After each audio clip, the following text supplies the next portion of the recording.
Hello and welcome to episode 14 of What the Tech. My name is Adam Lobo. And I'm Vernon. Glad to be back. So happy to see you guys. And today is, of course, back to our news and more discussions that we want to have. For today, we'll be talking about Donald Trump's U-turn. I didn't want to talk about politics, but I guess we have to address the elephant in the room. And no, the elephant is not Donald Trump. iPhone foldable rumors are back. So we're going to address that. Canva is becoming a gangster because they want to challenge Google and Microsoft. And there's this huge rumor about how iPadOS 19 is going to be very close to macOS. And we have a very interesting community segment post where we asked whether or not is it worth it to get a flagship phone these days because of how mid-range smartphones are doing so well. We had 200 over votes. So thank you guys so much for voting. Appreciate it.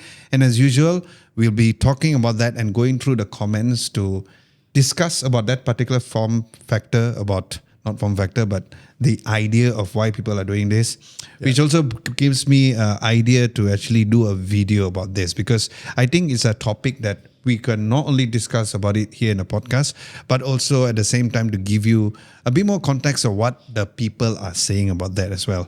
The video releases recap, that is something we'll be also talking about at the end of the podcast.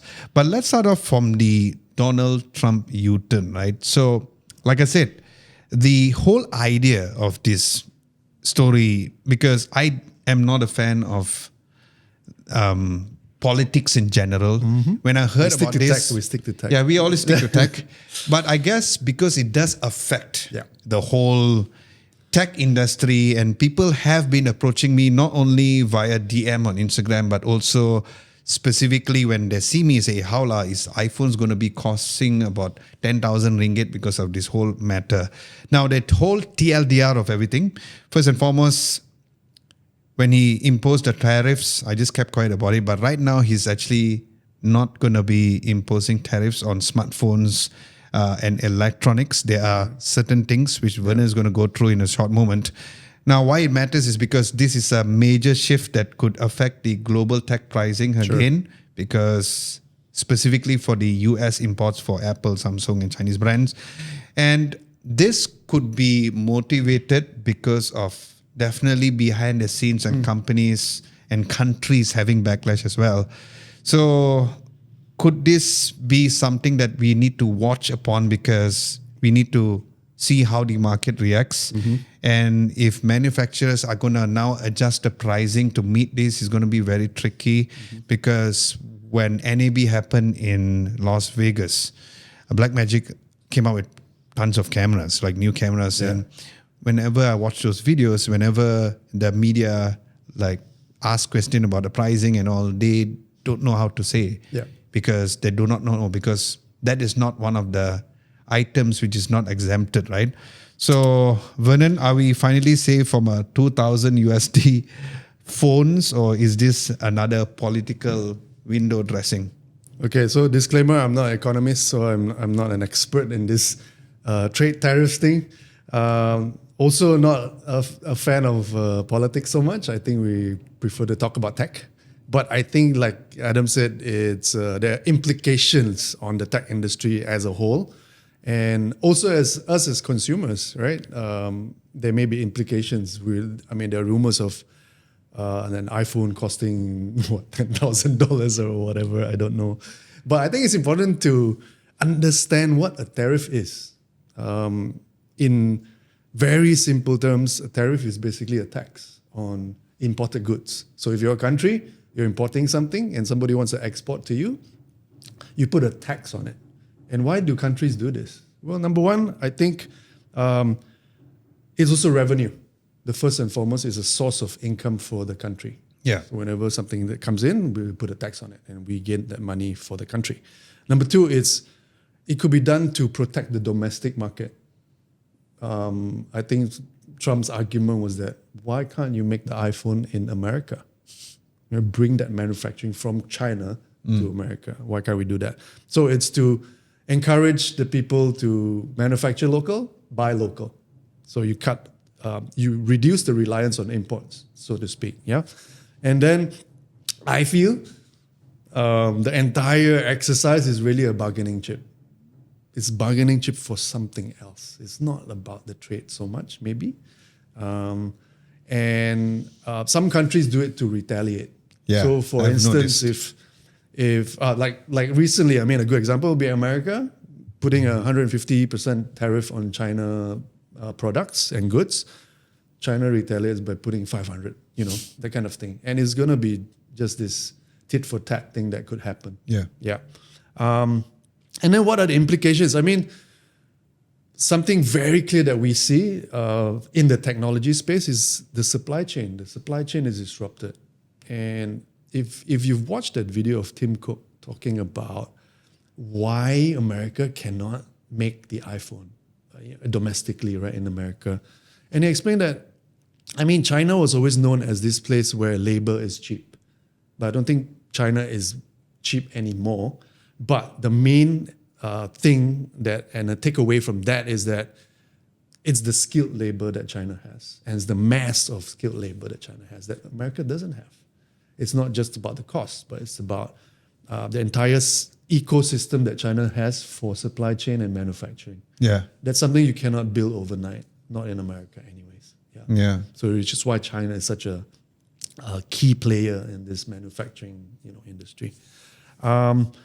And I think the implications also is, for instance, if we're talking just about Apple, if components cost more, imported components, and we know that within the iPhone, everything is from all over the world, right? And a lot of it is from China. Chips and all that stuff, right? Taiwan, TSMC produces the chips for Apple. So it will increase the cost of the device and making of the device. Yeah.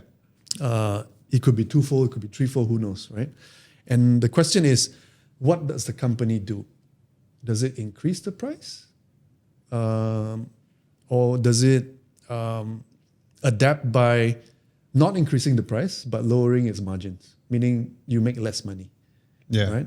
Or it could be a combination of both, right? Yeah. Or like what Apple has done even before this tariffs is move manufacturing out of China. We have Mac Minis made in Malaysia. We have some iPhones made in India and places like Vietnam and stuff like that. So you're going to see that move for some of the companies to other countries out of China. So that could be an implication. And for us consumers, more expensive device means it affects our budget. It affects affordability. Maybe we don't upgrade as much. Maybe we don't buy tech stuff as much. Or maybe you just don't buy American brand phone then. Could that be one of the things that... Yeah, whatever. There could be a shift definitely a shift in consumer behavior and our choices. Yeah. We have less choice. Like in Malaysia, we have to look at Forex as well, right? 4 times the price of what they're paying back in America. So it's different. But do you think that even if these tariffs were not imposed, are people really just going to say, okay, I'm not going to buy an iPhone anymore because it's too expensive? Because at this current time, iPhones are not the most cheapest phones anyway. But and you also still not the most expensive. That's if you true. Look at it, right? Yeah. So if it comes to that point, if there's no U-turn, do you feel that people will totally not buy an iPhone, or they'll still try to find a way to buy an iPhone? Or maybe there's a telco discount and how you can afford an iPhone. So do you think that it can still really affect American brands like iPhone, for example? So I feel that question is very interesting because in calamity, right, there's always innovation. So innovation is going to come out from somewhere, whether it's through manufacturing to cut cost, relocation, new processes, using AI, I don't know, in manufacturing or whatever. But companies and businesses will find a way to address that. Yeah. And so we may allow for that time that to happen in time. And then as consumers, right now it's very up in the air. And you talked about the U-turn, right? So certain items, let me just go through it. Smartphones, laptops, hard drives, computer chips, flat panel display. I don't know why it's flat panel per se, but so specific. But flat panel displays and monitors, machines that make semiconductors. So they're kind of protecting the semiconductor space because they realize that, oh crap, it affects a whole lot of products and services in the world. That's true. But what remains is bad news for people who love gaming consoles, because that hasn't been lifted. Smart TVs and digital cameras not been lifted.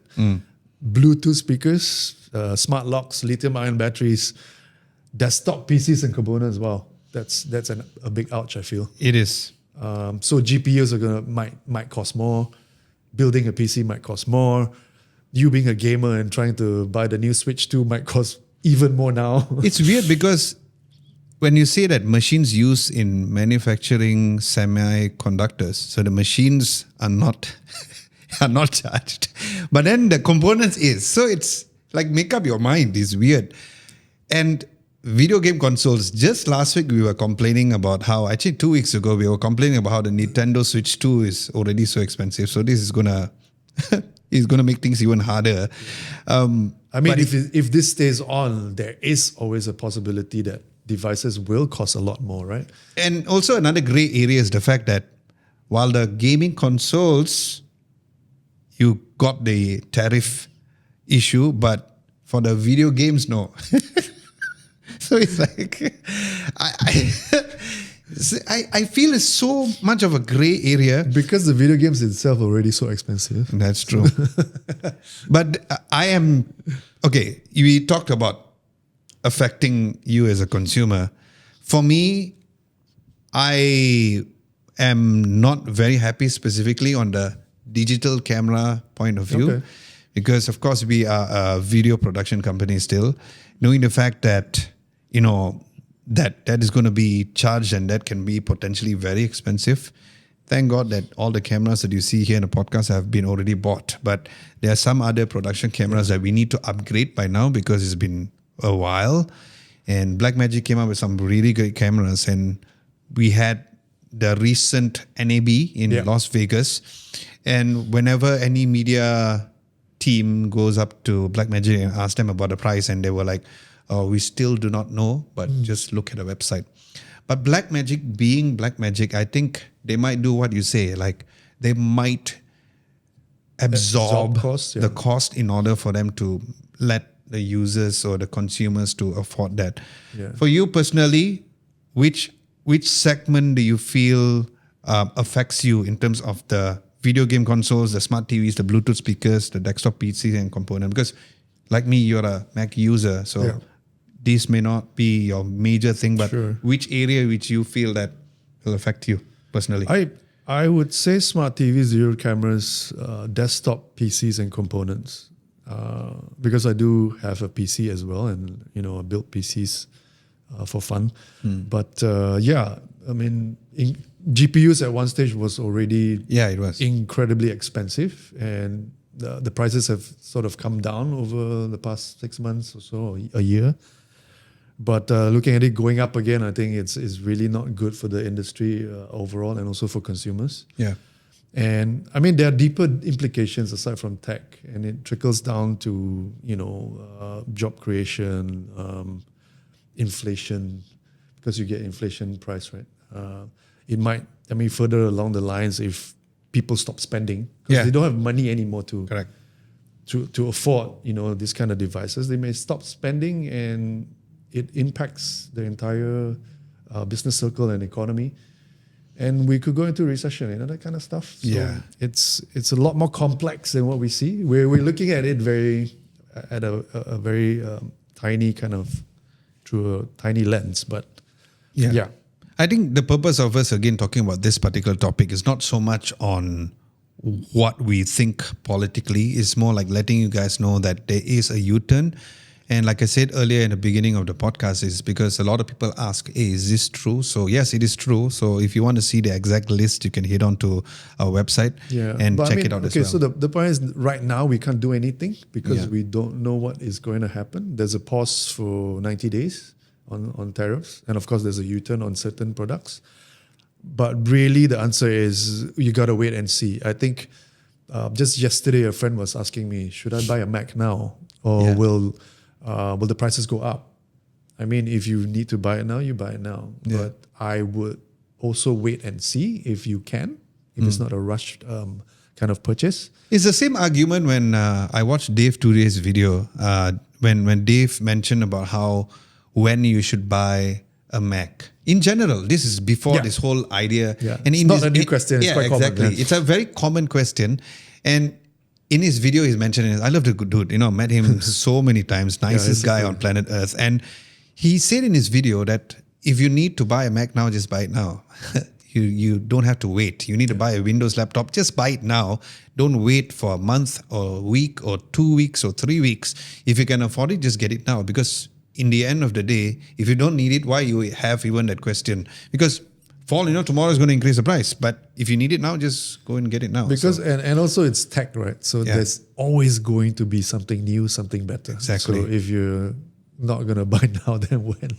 Yeah, we even had that discussion about the whole Mac Mini situation. Remember, like who would have thought that just like that? Imagine people who bought the previous generation Mac Mini and then like me, after that, I had the Mac Mini 1, oh, M1. there you go. Yeah. And then after you had a really small, cute fella. Yeah.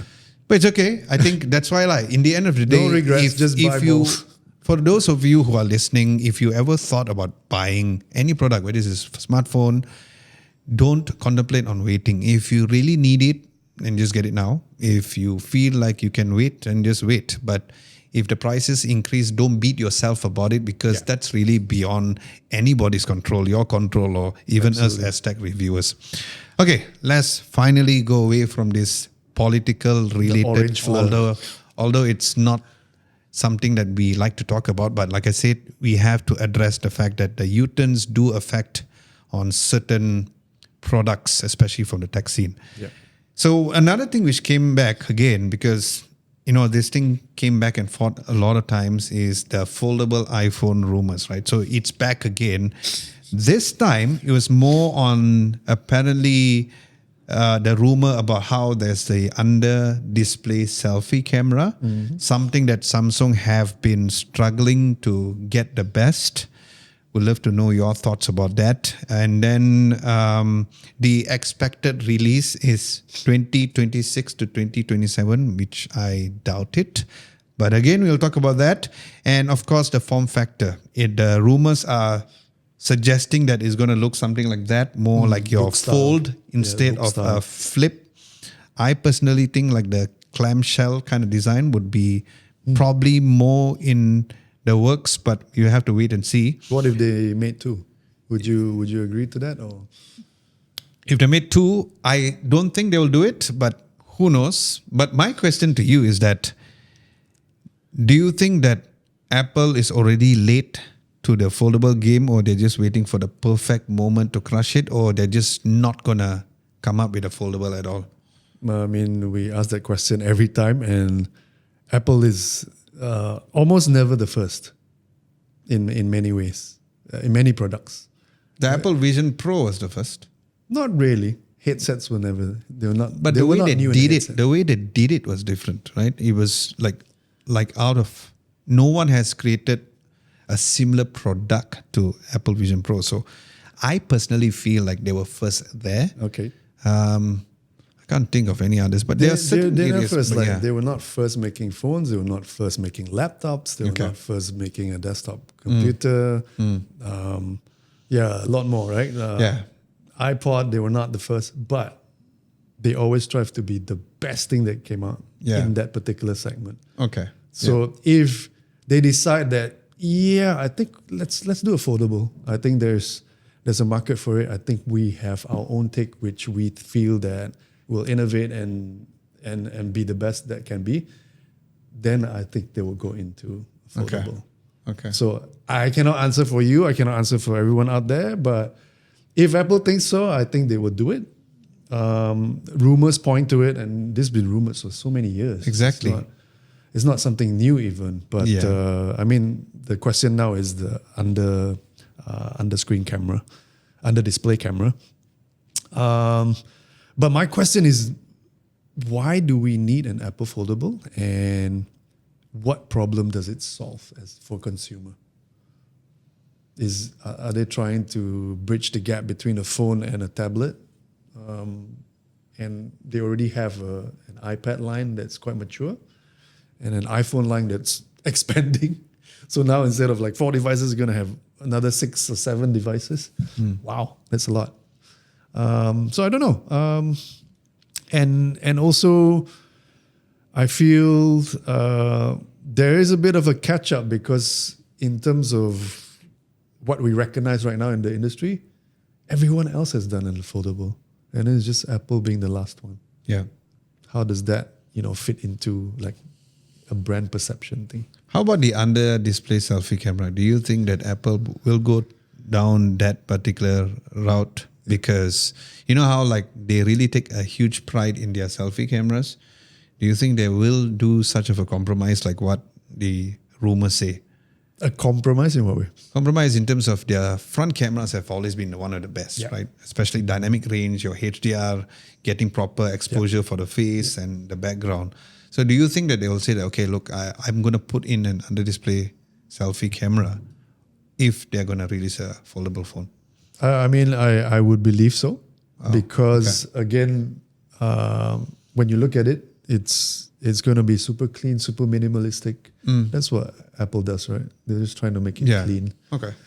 The notch was something questionable, but it became something that people talked about. And instantly, when you look at a phone with a notch at that point in time, you knew that was an iPhone.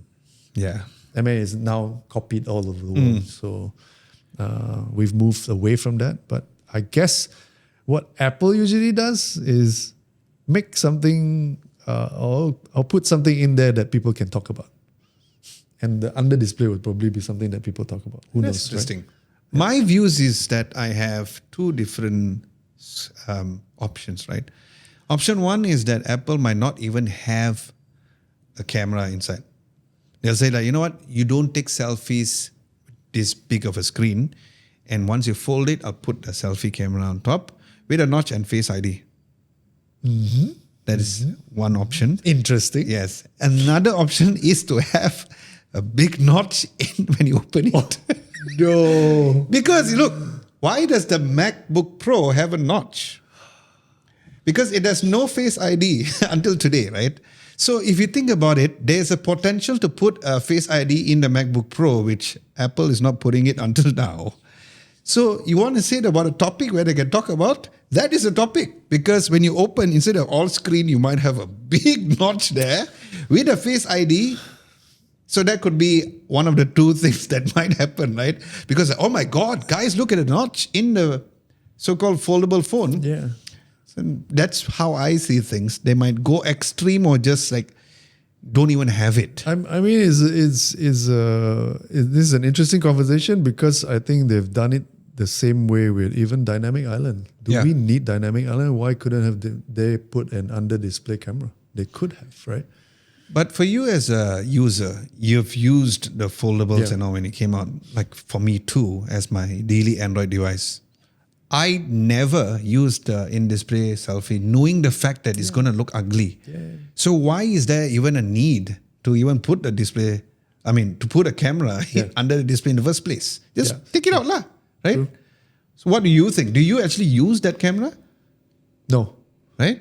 No. So what's the point of using it? So it's either you do a Huawei and just put a camera hole there, which again, like when I was using the Mate X6 or even the Mate XT, I never needed to even bother using any other camera except for the rear cameras because of the fact that you have that option. So if you're going to have a foldable already, might as well just don't bother putting a camera there. Yeah, that's true. That's true. We would love to know your thoughts. Yes. We have separate thoughts on this, which is lovely. But would you prefer to have under display camera like this rumor, or do you all feel like just don't have a camera? For me, I'm leaning towards not even having a camera over there because it's just going to be redundant anyway, right? One question I want to ask you is, what about the crease? We know that Samsung is building this display because only they have the technology, right? At least the best ones. and it's rumored to be near creaseless. Oh, I mean, I'll believe it when I see it. yeah. But I think in the industry, when you look at it, it is improving. It is. Like it is the getting Oppo better. Find N5 is the best foldable smartphone for me this year. The crease is very Not very less. noticeable, yeah. But I know a lot of people like Mo, he couldn't take the fact that there's a crease when the Fold series came out. I am one of the very few people, I believe, that I don't mind a crease. I can like train my mind to just ignore it. You kind of unsee it. Yes, it's same like the Google Pixel 9a, which review coming really soon. The bezels are thick, like as thick as my eyebrows.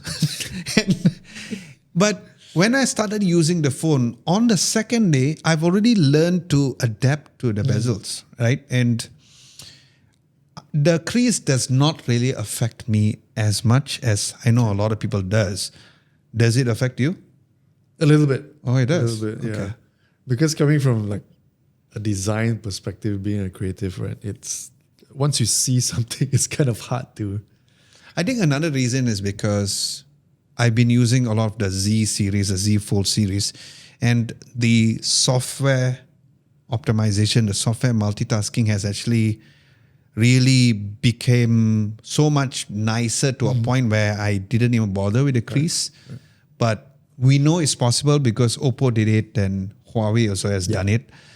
So it doesn't really bother me. Going back to your question, whether or not I feel like Apple's going to do it, Apple still doesn't come up with their own display per se, right? But if they need that would something be a huge to undertaking for them to go into that. Exactly. And remember, like I said before, and even people like John Prosser say that if you are going to create something, anything from Apple, you need to think about the amount of MOQs, the minimum quantity of units you have to do. Yeah. Like the billions of iPhones needs to be produced. So if they're going to do something, they need to make sure that it's within their capacity, whether or not they can have crease. But of course, this is not a volume model. It's not going to mass. I mean, based on reports, they expect, if it launches in 2026, 27, 3 to 5 million units globally in the year, in the first year. So it's not the same kind of volume that you get from a regular iPhone, but still substantial for that space. Yeah. How about a year? They said between 2026 to 2027. Do you think that is too soon? We will know more surely during WWDC when the coders look into the code and they see an Apple foldable code name in there somewhere. That's what usually happens. Yes, they will see like that code name. You're right. Like in iOS, within the code, they would probably see something that ties into the iPhone because you need optimizations for screen resolution, blah blah blah, and all that stuff. You see that in the code. That's it will be revealed. Yes, it will be. Stay tuned, 2026. VWW. WWW. Yeah. Okay, there is another story which is based on Canva. Now, Canva is apparently being a gangster now because they said that not only I want to take on Adobe with their Photoshop because almost nobody, except for probably more, uses Adobe Photoshop. Just kidding. There's also a new challenge because they came up with their own version of Sheets or Excel. Yeah, spreadsheet. So it seems like they are not only going towards the design, but they're also going into the document side of things.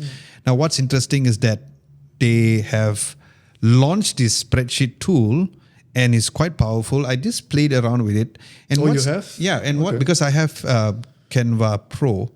And so is it on a trial basis? Or? The thing is that I just feel like it is something which I never really go in deep as much, but I like the fact that it is a tool or visual first, which means that it's not so much on arranging numbers, for example. They really want to make sure that it's a bit more infographics kind of thing. Right. And so imagine like you can come up with better planning, more visual planning, things like maybe like just imagine like your Google Analytics, you put it on a sheet per se. Because, I think what Canva wants to do over here is to make sure that Canva is not only for Instagram and social media posts and some reel that you can edit, but also to challenge. Do you think that at this point in time that they can actually challenge the Googles and the Microsoft of the world who have been doing this for the longest time? I mean, the value proposition here is that it's more of a creative tool, or at least, like you mentioned, a visual first approach to something so boring like Excel sheets. That's their different take on it. And Canva has always been a creative company. So it's really a creative tool for people out there who may not be professionals, right? You have marketers, you have people working in businesses, small businesses, who do not need that capacity of Photoshop or Illustrator or the Adobe suite to be able to pull out, visuals and collaterals. Right? Yeah. So this is another tool, an alternative to the Microsofts and the Googles of the world, and I feel even looking at the UI and the UX is very friendly. Yes. It's a bit more fun, and it's easy to visualize data. So if you have a table of data, it will help you create a chart easily, or visualize it into something else. And infographics, like you were saying, is very dynamic, and I feel that that's a new take on it. I feel it will appeal to people like me who find Excel sheets really boring and overwhelming, and that kind of thing. And the good thing about Canva is it has 230 million monthly users, which is a lot where they can tap into. Yeah. It's unclear how they're gonna offer this. I'm not sure if it's a freemium or it's not stated. They are rolling it out like slowly. So for me as a pro user, you can already so it's not for everyone yet, but they're slowly releasing this. Yeah, we will have to just wait and see whether how good is this. And for me, in the end of the day, I think because of the fact they are web based, and yes, Google Sheets and is also web based. Yeah. And I feel when they are going with visual first, it has made it a bit more exciting to create on Canva. And the responsiveness for Canva has always been really great. The templates have been great. Templates is one of the things where I remember like 10 years ago, because I use a Mac, so I use Keynote presentations. When presentations, I don't even use PowerPoint. I hate PowerPoint.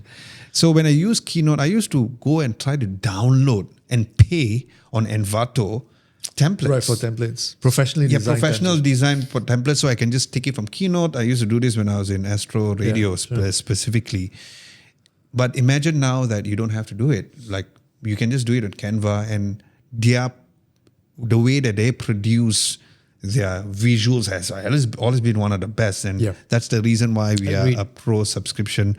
Whether or not they're going to be taking over, do you think like there's a timeline, or do you feel like there's going to be like a separate audience for the Canva and also the Google Sheets of the world? I would say the question is, can it win in this game against, the heavyweights of Microsoft and Google? I think you mentioned a little bit like, can it take away some of the users? I feel they can.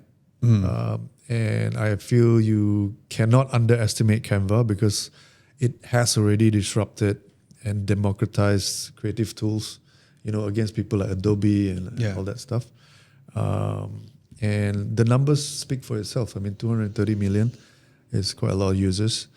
The important thing is it good enough to sway some of the power users of Microsoft Excel or Google Sheets to Canva? I think that's the main question. The main issue also is the collaboration, because the collaboration with Canva's tools, or that means like, for example, like, if we do a Google Sheet, I can share it with you.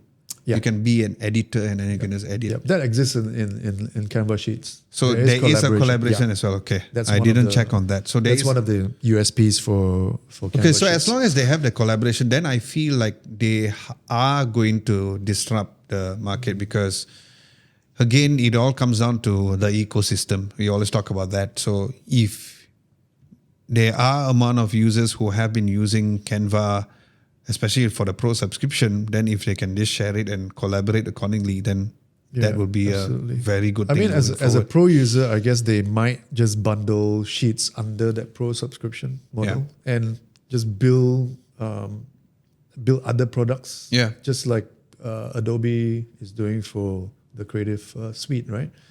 They have many products that they produce and put it under the subscription. I think the good thing about Canva is also the ability to import data from third-party sources like HubSpot or Statista or even Google Analytics, because that's what marketers would need, right? Yes. When doing a Excel sheet or. But it's quite interesting. Who would have thought? I think like the way they are growing is just madness, right? I mean, they just started off by just creating simple images. Yeah. Then they went into video, and right now they actually created their own sheet. So it's quite interesting. Absolutely. But I would root for this kind of companies. Yeah, it's like a Canva. challenger. Yeah, right? it's like Canva or even Notion. Notion has their own calendar right now. So it's nice, right? At least you have like different options to choose from. Shake the tree a bit, shake the monopoly. Exactly. Kind of thing, Some competition is always good. The next thing we can talk about is there's a recent report from Bloomberg. I believe it could be our friendly friend who's always there from Bloomberg. And apparently, I don't believe it is, but I want to know your thoughts, is that iPadOS 19 will make your iPad feel more like a Mac. They promised that in 18, they promised that in 17. They didn't promise though, it's the rumor fellas. If you think about it, it's every year the same rumor. That's why I'm sick and tired. But it is floating around, and that's the reason why Syed wrote about it, which I understand. Yeah. But every year we're hearing this. I mean, as an iPad user, do I want it to work like macOS? No, not really. Okay. Because macOS is really not a touch optimized, which is why we have a separate iPadOS. And remember the days when iPads was running in iOS. So it was Apple spin it off to make it a little bit more dedicated, because that makes sense. Different devices have different user experience. But I want to ask, what does desktop-like environment mean? What does it really mean? I've been trying to crack my head on what the definition of that is. Desktop environment, does it need to feel Windowsy or Mac OS-y or because currently with the new iPad OS, it has that almost closeness, but at the same time it's not. Yeah. Right. So you have a very good point, because what do they mean by is going to be like a Mac? Unless you're telling me that Final Cut Pro for the iPad is going to be exactly like the desktop, or every single desktop software is going to be the same. Otherwise, what do you mean by it's going to be as close to more like a Mac? Yeah, but what are people asking for? I'm not really sure. For sure, it's not a straight up port of macOS. That's never going to happen. Yeah, definitely. I think iPad OS has grown, has become better. It's not perfect. I hate the file management system. If you can resonate with me, it's I feel it's very clunky in the way you try and move things around. It's very messy. How you manage files within iPad OS is different from macOS. They've made it better. Yes, I credit to them, but it's still not there yet, I feel. And I feel that the iPad has an identity crisis. Previously it was a consumer device where you consume media and all that stuff. And then the Pro came and they were trying to position it as a productivity device and give it more pro features. It's super powerful as a hardware. I mean, it's more than enough power for anybody, even to do work like Final Cut Pro and all that stuff. But yeah, you're right. iPad apps are not the same as macOS apps. And a lot of times they feel very limited. We have Photoshop and stuff like that, but it's not the full Photoshop that we get on a desktop. And for pros, for simple work on the go, it's okay. But for it to replace a real MacBook or Mac Mini or Mac Pro, definitely not. Yeah, but I honestly still feel that the file management is terrible. Okay. So if they were to improve that for iPad OS 19. I'm okay with the file management because it's a similar file management to the iPhone, and I shoot ProRes a lot, so I'm okay with that. But I agree that the Mac file management is a million times better, of course, because of how you have everything. And I don't transfer all the files back and forth on the iPad. That's another thing. So I'm okay with the file manager because of it's similar like iOS. But I also really agree with what you mean by how they have become somewhat of having an identity crisis. Like, where do you actually position Are them? you a laptop? Are you a phone? Are you what? Yeah. So I think it all comes down to the type of apps that you use. That's about it. So because right now with apps like Freeform and all, where people use it to sketch their own ideas and their own app, their vision board and stuff like that, knowing the fact that it still syncs with your Mac and also syncs with your iPhone, that is great. I still feel like the iPad Pro or iPad in general is a very good media consumption device. It is very good, yes. Whether I would not welcome the iPad to be Mac OS, I would say no, because I would love to have full-fledged Final Cut Pro on the iPad Pro so I can carry this, because my MacBook Pro 16-inch is heavy. Yeah.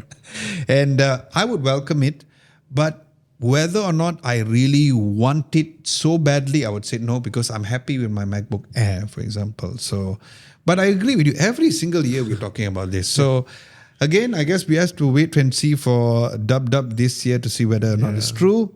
I think we are both echoing on the same idea that we don't think that is even true. But yeah, let me know your thoughts in the comment section below once again. Okay, the final thing that we're going to be addressing, this one I believe we should kind of take a little more time to talk about, which is our community segment. So we asked on our YouTube community tab post, and I like this because a lot of people have been participating on this. Whether or not you're participating in this particular video, you can also participate there, and then we can talk about it. We'll address. So the question is that, do you think a flagship is worth getting these days, or a mid-range or premium mid-range devices enough for day-to-day use?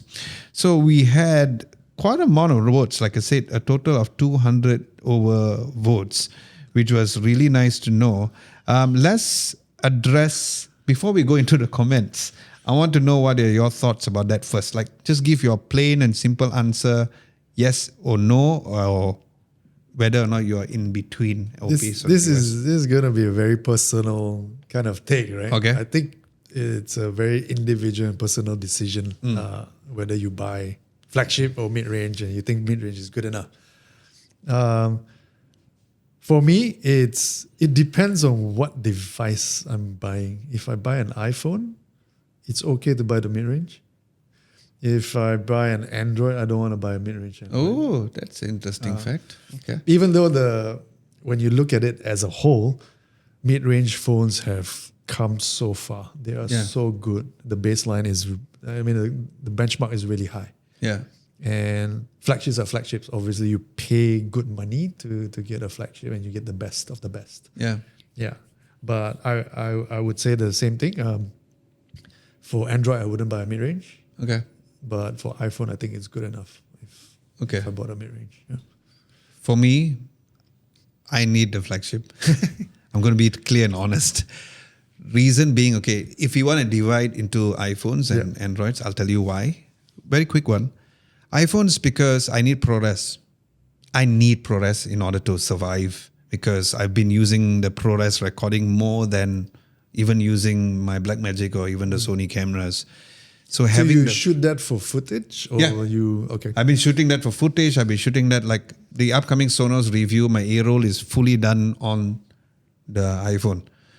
Even the B-roll, I'm thinking, should I even use maybe I'll use the iPhone as I remember those days where I shot purely on the iPhone too. Yes, I know. Before I got a camera back. Yeah. So for me, that's the reason why I need the flagship iPhones. Unless you're telling me that the baseline the baseline is going to have ProRes. Then I'm like, it'll still get me thinking. But I like the versatility that the added cameras have. But then again, that is from a creator's perspective, right? So that's the reason why I would go with a flagship iPhone. But as a regular consumer. But I'm not a regular consumer, right? So again, this is just my opinion, kan? For Android specifically, I will also go with the flagship because of the added cameras. Again, it comes down to that, but it's more so on the software updates. All right, cool. Because we all know that the mid-range devices is good. I mean, the cameras are great, the software is great at the time of the launch. But as year pass by, especially with the slightly, not major delay, but there is a slight delay in the software update, that's where you go like, hi, I should have just bought a flagship. But I agree with you in terms of how, if you buy a Android mid-range phone, it can last you for so long. Like the Poco users of the world, the Xiaomi T series, you can last for a long time. But like I said, this is just me. So that is our contrasting opinions, which I love. Now let's talk about. Okay, so the community segments is. So the community segment. The mid-range wins. The mid-range wins because there's a 60% more on the mid-range guys. Yeah. So a lot of people might not like my answer, but again, it's just my opinion. But I think it is a question of value for money, right? If you get what you pay for, and if you're happy with mid-range phone and it ticks all the boxes for you on the device and you're happy with it, that's fine. Of course, flagship, your expectations are different. Yeah. And the money that comes out of the pocket is different as well. Yeah. Let's address I like to address directly their questions so that, because the replies were minimal, because I thought that instead of us texting and replying it, we can reply here to encourage you all to come and talk to us. First comment came from Felix. He said, mid-range cost per use, cost per features, wallet friendly, flagship devalues fast, and battery degrades significantly in 2 to 3 years. Also, if the phone gets stolen, the loss will be not that painful. What are your thoughts about his comment? No, I mean he's right, and all the questions are right. What he says is right, and I agree with him. Do you agree with the flagship devalues fast though? No. Yeah. Okay, that I don't. Yeah, that's that. So my point is, I don't agree with that. Devalues fast? Not really. I think they devalue at the same rate for all phones. Yeah. But maybe flagships actually hold the value a bit better than the rest. I also don't agree with the battery degrading because battery degrading happens for every smartphones. Yeah, again, not only a flagship. I don't agree. Yeah. But I am. But fully, the rest, yes. Yeah. The rest, what he says, like I agree, is cost per use, cost per feature. You're right, buddy. And yes, if your phone gets stolen, you don't feel that painful. So True. yeah. Then we have Marcus. He said even mid-range ones are now being able to record for 4K 60 FPS LMAO. That's true. Like what I said, the baseline is very high. Even a mid-range phone is but very not every. good. Like for example, sure. like remember my biggest argument about Poco phones is the fact that you cannot record 4K front camera, you cannot record 4K ultra wide camera. So this is a give and take. But thank you, Marcus, for your feedback. Cool, very good question. One day ago, there's this person named Plum Pimpin. Feel like majority of consumer buy flagships just so they can say they have the latest and greatest, which of course I have no problem with that, but also most of them could save a lot of money by getting a mid-range phone. What are your thoughts about that? Also a personal choice. I mean, people buy devices for different reasons. One is maybe you're an early adopter and you want to have the latest device all the time. It's an emotional thing. Yeah. Some people buy it to show off, like, okay, I buy the latest iPhone 16 Pro Max and I can put it on a table and people say, ooh, that's the new iPhone. It's like a kaki. Or I have a foldable. And people say, it's like a kaki, like you put. Absolutely. So there's an emotional thing, right? Yeah. But others don't really care. They buy the flagship because they think that is the best phone. That's going to give me the best camera, the best battery life, the best user experience. How about, that's what they expect. Okay, this just came to my mind, but how about the whole telco thing? You know how like people can afford phones, the flagship because of telco, and then some of the telcos offer this thing whereby like after you're done within a year or two, and then you upgrade, you just give back the phone. Yeah. What if you are in that situation? Is that something that you would do as well? Yeah, I would. I mean, being an early adopter, it gives you a choice to, and this product or service was created for people like me and you, for early adopters, right? Yeah, correct. They know you're going to upgrade every single year or at least every other year. Correct. So it makes it easy and seamless for you to do that, which makes sense. So yeah, that's a very interesting point, Plump. Zest 1989 says the phone price range below 2,000 ringgit are more than enough for normal daily use. But I'm going to go Again, with a agree. Samsung flagship anyway for maximum performance. Right, so you and I agree with that. I mean, it's very reflective of what we think. Yeah. I think in general, people think that way as well. Yeah. Then, of course, we have Half Crazy say, I'm okay with mid-range phones. Just Junior Jaw says, the 80-20 rule just isn't for flagship. The 80% in a mid-range is simply far better feature-wise than 20% of a flagship. I find this comment to be very confusing. Yeah. So I don't understand. That's why I'm putting it to you because apa English you cakap? So yeah. I think that what he's saying is that 80% of the features from a flagship you can also find on a mid-range without you paying for that kind of price range, perhaps. I think that's what he's saying. Okay. If it's not, please let us know what you mean. Please let us know. Because yeah, it was a little confusing. Yeah. I like Uncle Thumb, so I really need to address this. Uncle Thumb says that I'm a driver, so GPS and Volt LTE or what for me is VoLTE is very important for me. He tried few mid-range phones. I don't know which one he tried. He said that GPS is wonky, so he just stick to flagship phones. For me, I never had any issues, and I don't know about other tech reviewers, but I'm sure there are. But like me, what I do is that every single time when I review a phone, I put my SIM card in. Yeah. And I test phone calls when I'm driving. And I use the phone for a week before I do it. I never come across any issues with GPS or any internet connection or drop of calls. If there's any drop of calls, I feel like it happens to flagships a little more because maybe their processor is concentrated on the performance a little more. Yeah. But I never had any issues with mid-range phones. How about you? In terms of recently, no. But Yeah. I think in those days, if you're looking at maybe half a decade back or maybe more, there were phones that had wonky GPS. So if you buy a low-end or mid-range phone, you tend to not be able to connect to satellites and stuff like that. Yeah. Or it's not accurate and it's slow. So it can happen. I'm not sure what phone he's He referring did to. specify, yeah. But in these days, it's quite rare.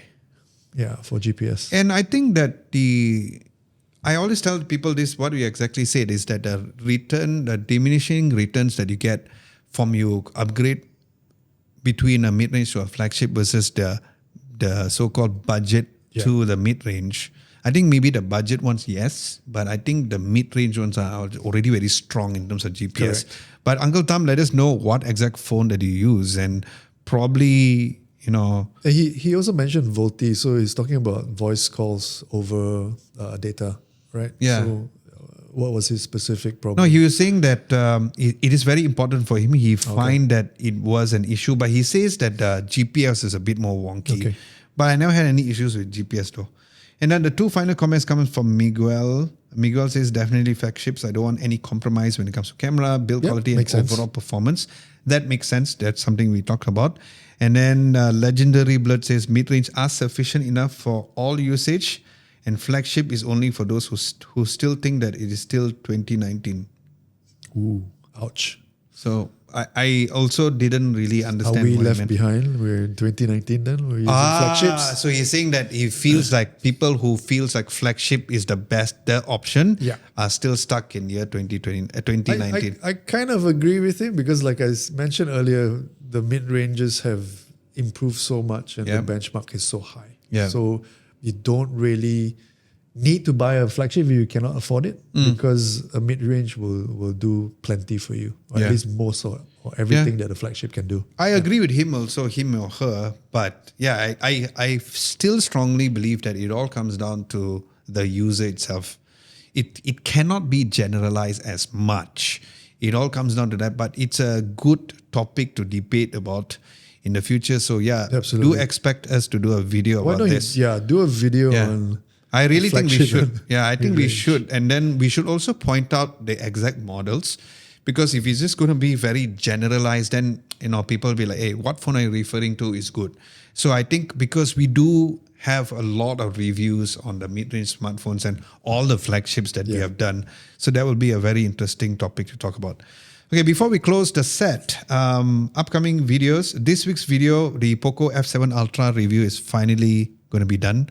So by the time you watch this video, it's going to be tomorrow. It's supposed to be out yesterday, but time permits, so we couldn't get it out. So it will be out tomorrow.